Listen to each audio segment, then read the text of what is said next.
Génération FM. Generation FM, the best radio. Génération FM. Donc on a aujourd'hui initié une visite des chantiers que la mairie de Ziguinchor est en train de dérouler. Alors donc nous avons été au marché Mariama Diédhiou. Ensuite on a été voir la construction de quelques salles de classe. Nous avons été également à la maternité de Djabir, nouvellement construite et livrée. Ensuite le logement de la sage-femme de Djabir. Nous voilà ici au niveau du chantier de la voirie. La voirie, c'est la mairie est en train de construire plusieurs voies pavées ici à Ziguinchor. Ici nous sommes au niveau de la voirie de Bukot.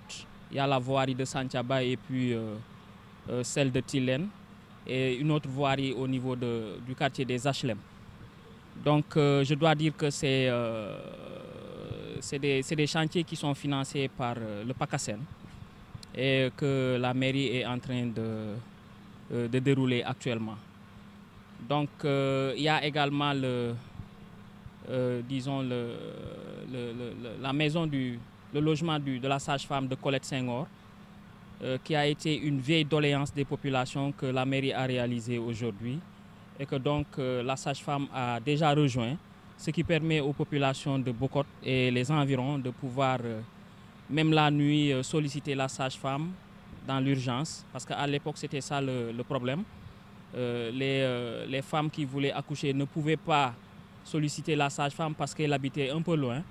Et donc avec la construction du logement de la sage-femme du dispensaire de Colette Senghor, aujourd'hui les populations de Bokot et les environs ont la possibilité, même tard dans la nuit, de solliciter la sage-femme parce que peut-être elles peuvent être dans une situation d'urgence. Voilà, donc c'est un sentiment de satisfaction parce que quand on a demandé les populations de voter pour nous, c'était effectivement pour faire avancer Ziguinchor.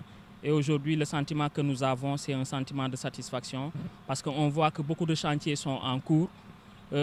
Certains sont même livrés. Du point de vue surtout de la santé et de l'éducation, la mairie de Ziguinchor est en train de beaucoup faire.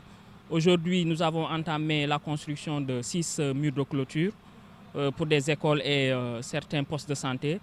Nous avons également entamé, comme nous l'avons vu tout à l'heure, la construction d'au moins 6 salles de classe dans plusieurs écoles à Ziguinchor. Nous voilà aujourd'hui au niveau du chantier de la construction de la voirie, notamment celle de Bokot. Comme j'ai dit tout à l'heure, il y en a 4 autres.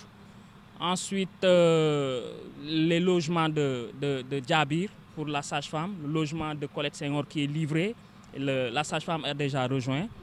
Et c'est autant de chantiers. Aujourd'hui également le poste de santé de Goumel, le chantier a démarré, notamment pour la fosse septique, le mur de clôture et la réhabilitation du bâtiment. Donc beaucoup de chantiers ont été démarrés par la mairie de Ziguinchor. Et c'est véritablement un sentiment de satisfaction parce que c'est ce que nous voulons pour les populations de Ziguinchor. Oui, pour le marché Mariama Diédhiou, normalement le chantier est prévu pour être livré au bout de 4 mois. Et pour la voirie également, disons, celle de Santhiaba et de Tilène a beaucoup avancé. Normalement, ce qui reste n'est pas très long. Et donc, nous pensons peut-être dans un délai de 3 mois, tout devrait être livré, quoi. Génération FM. Generation FM, the best radio. Génération FM.